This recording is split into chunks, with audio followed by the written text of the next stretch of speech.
Have you ever poured your whole life into creating something, only to watch the very people you love act as though it's theirs by default? My name is Theodore. I'm 34 now, and since I was a kid, I've been consumed by a passion for gardening. While most children spent their days glued to video games or chasing a ball across a field, I was outside with soil under my fingernails, kneeling in the mud, determined to bring life out of the earth.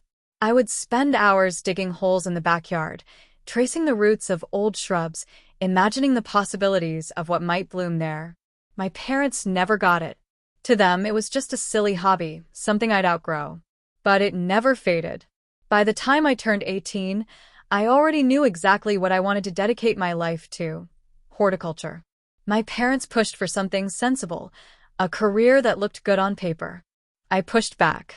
I loved every bit of it: the soil, the greenery, the quiet moments when the breeze whispered through the leaves, even the less glamorous parts like soil analysis, plant diseases, and pest control.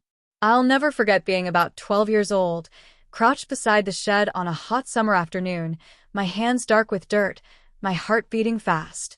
That was the moment I knew I was alive, and I'd found my purpose. That feeling never left. After college, I worked for landscaping companies. They taught me techniques, but they also revealed exactly what I didn't want: cheap supplies, rush jobs, corners cut for the sake of speed. My bosses didn't care about beauty or craftsmanship. They cared about finishing quickly and collecting payment. It drove me crazy. At 25, I decided to take a gamble on myself. I threw every penny of savings into starting my own company. No clients, no reputation, just a young man stepping into a field dominated by seasoned veterans. That first year nearly broke me. I worked 7 days a week from dawn until dark. I handled everything: advertising, accounting, planting, hauling, digging. My hands bled. My back ached. And at night, I lay awake wondering if I had destroyed my future. But slowly, things shifted. A few clients became many. By 28, I could afford to hire help. By 32, my business was stable. That's when I bought my first home. Nothing fancy, a worn little place on the edge of town. But it had one thing that mattered most: a yard. To me, it was a blank canvas. Every spare moment went into transforming it. I pulled weeds, planted flowers, sculpted the land until it became a living piece of art. I even won a small landscape design competition. My garden, born of dirt and imagination, was gaining recognition. Still, my biggest goal was clear: paying off the mortgage. No vacations, no new car, no luxuries. Just relentless focus for 9 straight years. Every extra dollar went toward owning that house outright. And finally, I did it. No bank, no debts, no one's name on it but mine.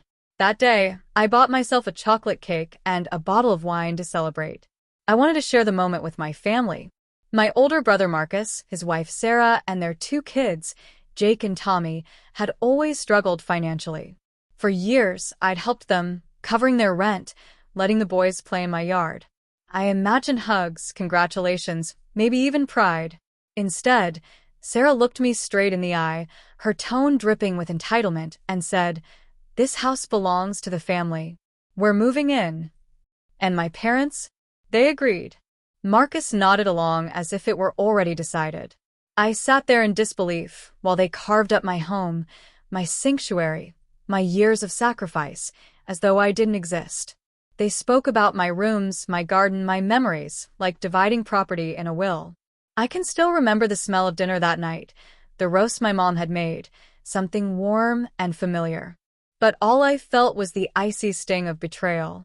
I slammed my hand against the table and rose to my feet. "This is mine," I told them. Every brick, every flower, every drop of sweat and blood I poured into this place. It's mine. You have no right. The days that followed were a storm of calls, texts, and manipulation, even from distant relatives who had never once been there for me. And still, doubt crept in. Was I being selfish? Was I cruel?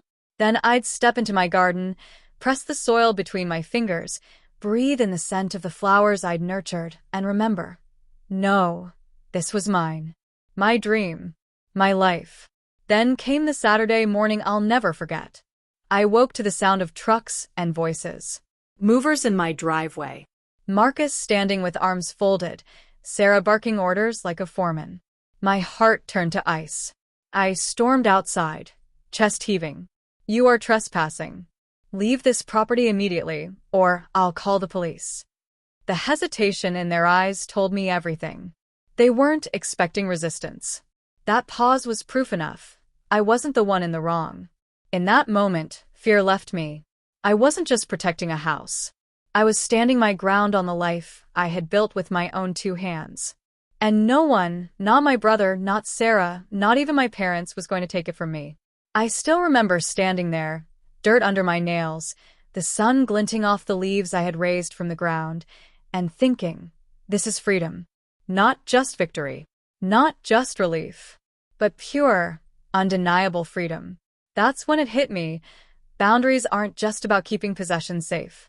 They're about honoring your own worth, even when the people closest to you refuse to see it. Love doesn't always open eyes. But courage changes everything. So yes, I built a garden. But more than that, I built a life I would never hand over. For the first time, I felt fully, unapologetically, untouchably mine.